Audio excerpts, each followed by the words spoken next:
Okay, meanwhile, Israel's attacks on Iran sent oil prices surging on Friday. U.S. oil benchmark prices jumped about 7%. This is the most volatility seen in the market since Russia's offensive began in Ukraine back in 2022. Despite those moves, oil still remains below pandemic-era highs.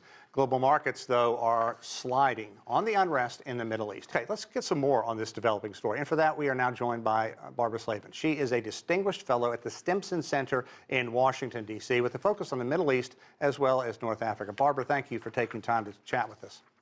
Sure, my pleasure. Okay, by all indications, something has begun which may not end anytime soon. Talk about the immediate economic impacts that we're seeing as a result of the conflict. Well, as you mentioned, oil prices are going up again, stock markets are going down.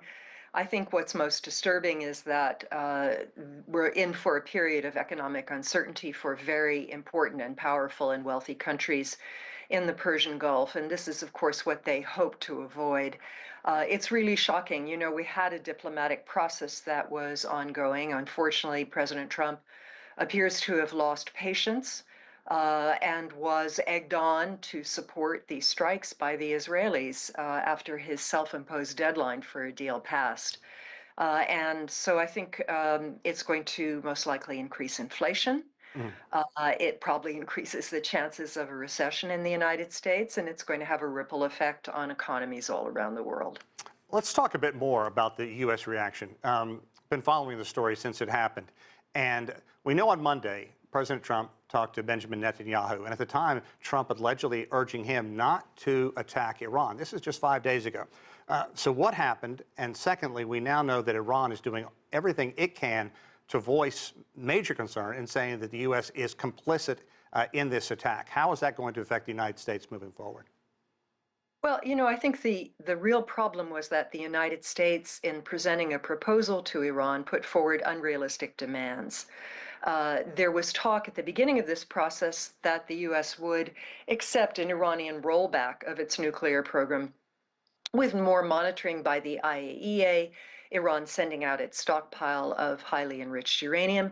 But instead, something happened over the last couple of weeks, and the Trump administration hardened its position, and it adopted the Israeli position, which is zero uranium enrichment on Iranian soil.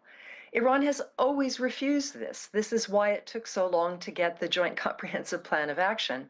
A decade ago, it was only when the Obama administration agreed that Iran could have at least a small uranium enrichment program that they were able to clinch a deal.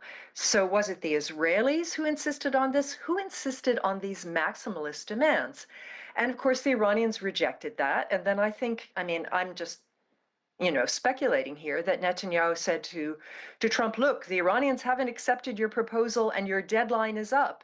And that he somehow egged him into supporting these Israeli strikes in a show of toughness. Now, Trump is talking about how he thinks this is going to bring the Iranians back to the table, Right. but of course it's not. It's not going to do that. Iran instead is retaliating against the Israelis, and diplomacy is in tatters. Indeed. I want to talk more about the economic fallout. Let's talk about the Strait of Hormuz, because about 1/5 of the world's oil moves through that narrow area. There are now obviously potential disruptions there.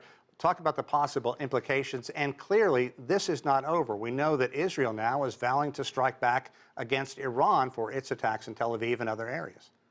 Yeah, what if the Israelis decide to hit Iranian oil refineries, or the ports on the Persian Gulf where the Iranians export their oil? This could get a lot worse and could have a much more severe impact than it already has on oil prices if that happens. We also haven't mentioned the Houthis. They might resume their strikes on shipping in the Persian Gulf. So it is an extremely volatile situation. Cooler heads are not prevailing. And I don't know who at this point now can mediate. Can the Saudis, anybody talk sense to the parties?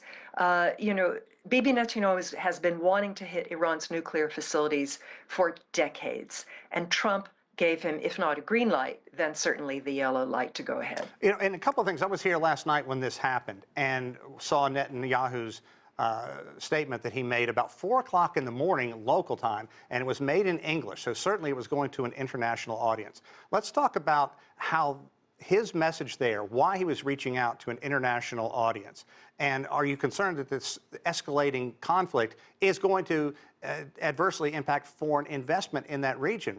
Right now, all flights have stopped. Sure. I'm sorry, go ahead. Yeah, instability is not good for anyone. It's not good for the Israeli economy. It's certainly not good for the GCC states. What is this doing to Israel as a country, this perpetual war? It's not enough that we still have Gaza going on. Maybe this seems to make sense to the Israeli defense establishment at this time. They saw a window of opportunity to set back the Iranian nuclear program. But in the long term, is this really going to be in Israeli interest? Flights are being diverted again, or European other airliners are not flying to Israel again. And people are not going to visit a country that is under attack. So I think it's going to do a lot of damage to the Israeli economy, certainly the Iranian economy, which is in terrible shape already, and also the GCC states. And remember, tomorrow Donald Trump has a very public military parade, which is certainly going to send a message to the rest of the world as well. Barbara, thank you so much for your insight. You're welcome. Bye.